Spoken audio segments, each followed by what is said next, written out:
Salutations peuple de YouTube et bienvenue dans cette troisième partie de mes achats cartomancie récents, donc que j'ai effectué au printemps, donc entre mars et juin. C'est les jeux que je garde près de moi ici dans la bibliothèque dans mon salon.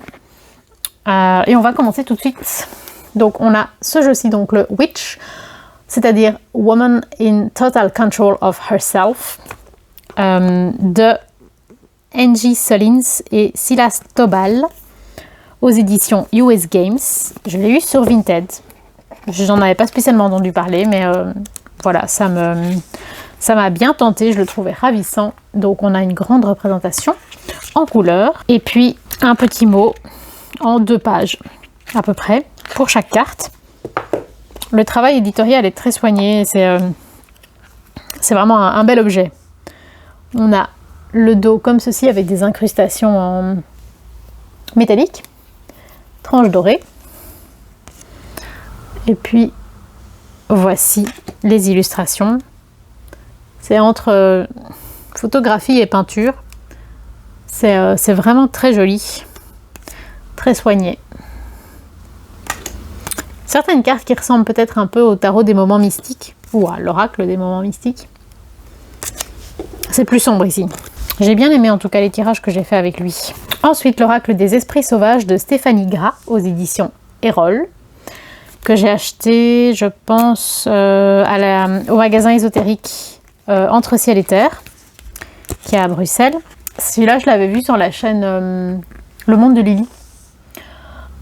Donc dans le livret, nous avons une représentation de la carte en petit, en couleur, avec le message et les mots-clés. Hop, voici le dos, très très joli avec toutes les couleurs de l'arc-en-ciel. Des tranches dorées mais légèrement cuivrées. Je ne l'ai pas encore utilisé.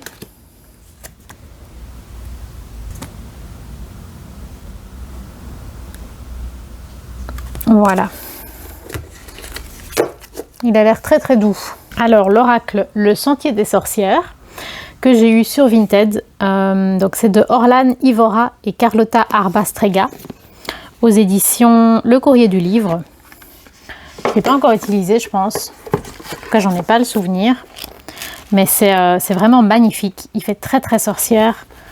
Donc ici dans le livre, on a une grande représentation de la carte en toute page en couleur, avec donc chaque fois le murmure de la carte, la clé, un texte qui s'appelle Transmuter et un mot de pouvoir. S'il nous arrive dans un pochon kaki, qui fait très brun à la caméra, mais qui est quand même clairement kaki en vrai.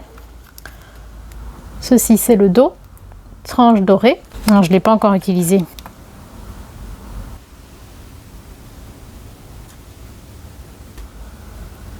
Je fais que des bêtises. J'essaye de me dépêcher et je perds encore plus de temps. J'espère que ça se ressent pas trop, que j'essaye de me dépêcher. C'est pas très agréable à regarder quand c'est le cas.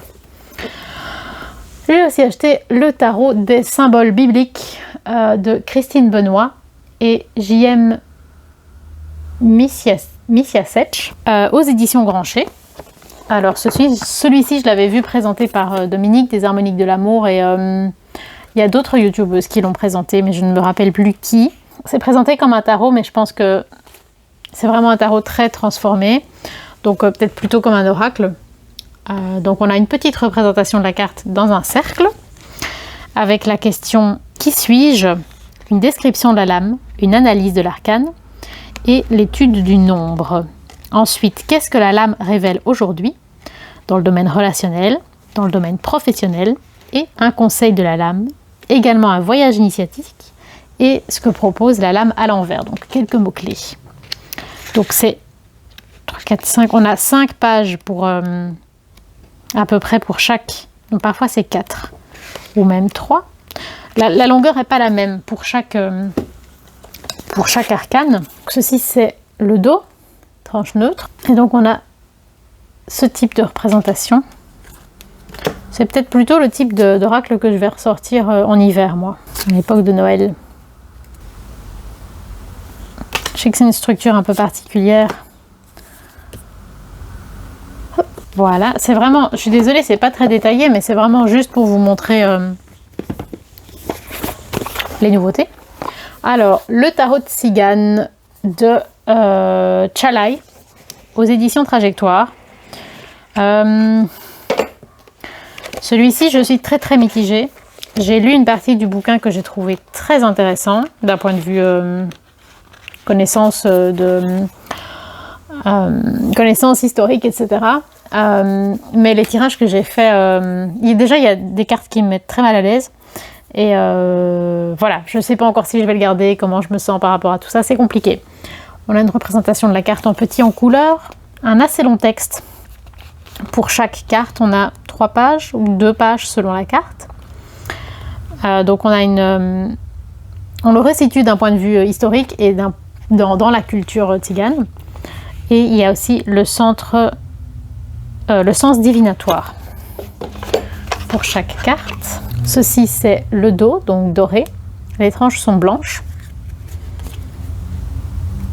Et donc les cartes ressemblent à ceci. C'est une réédition d'un jeu beaucoup plus ancien, mais qui je pense n'était plus imprimé, plus édité depuis longtemps. Donc c'est vraiment un nouveau...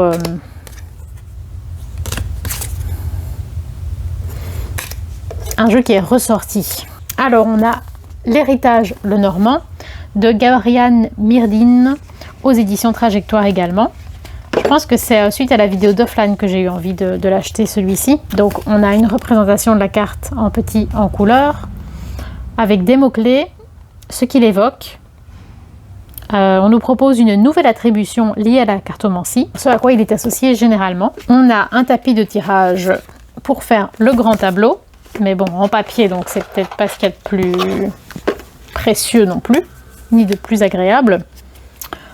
On a un dos à l'ancienne, des tranches neutres, des petites cartes avec les mots-clés. Et puis, voici quelques cartes. Vraiment à l'ancienne, hein. C'est le principe. C'est de faire un jeu ancien. On arrive au bout. J'ai The Tarot, An Alchemical Journey Through the Major Arcana of the Tarot par Nina Bunjevac, que j'ai acheté sur... donc c'est le site où j'achète mes comics. C'est Arconia. Je ne sais plus si c'est un site flamand ou hollandais. Un site très sérieux, vraiment nickel. Donc on a une grande représentation de la carte en pleine page, ce qu'elle représente. Donc 2 pages de texte. C'est uniquement les majeurs. Ce sont de très grandes cartes. Le dos, tranche neutre. Donc on est dans le noir, le blanc et le doré. Avec une ambiance très alchimie, rose-croix. C'est des beaux tableaux, hein. Voilà, mais on n'a que les 22 majeurs, évidemment. Et pour terminer, j'ai le tarot de l'éternel féminin, Chemin de l'âme, de Caroline Eskenazi et Marie-Gaëlle Aubry, aux éditions Erol. Celui-ci, je l'ai acheté à la Fnac. On a un code couleur. Le bord des pages est différent en fonction de où tu es dans le tarot. Ici, on a une représentation de la carte en couleur, en tout petit. On a un mot-clé, donc une association avec le tarot, parce que c'est les suites sont renommées. On a le message de la carte, la manière d'incarner le personnage, donc par la visualisation, par une action, par un mantra, une question et la dimension divinatoire. Dans le cadre des majeurs, c'est la même chose, mais simplement la carte est représentée en un peu plus grand. Les cartes sont assez grandes. Ceci, c'est le dos, tranche dorée. Et voici ce que ça donne.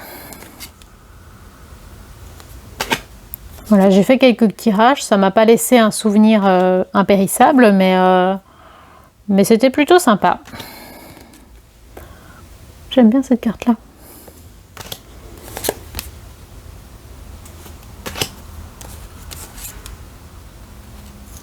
Et voilà, c'est tout pour... Enfin, c'est tout, c'est gigantesque.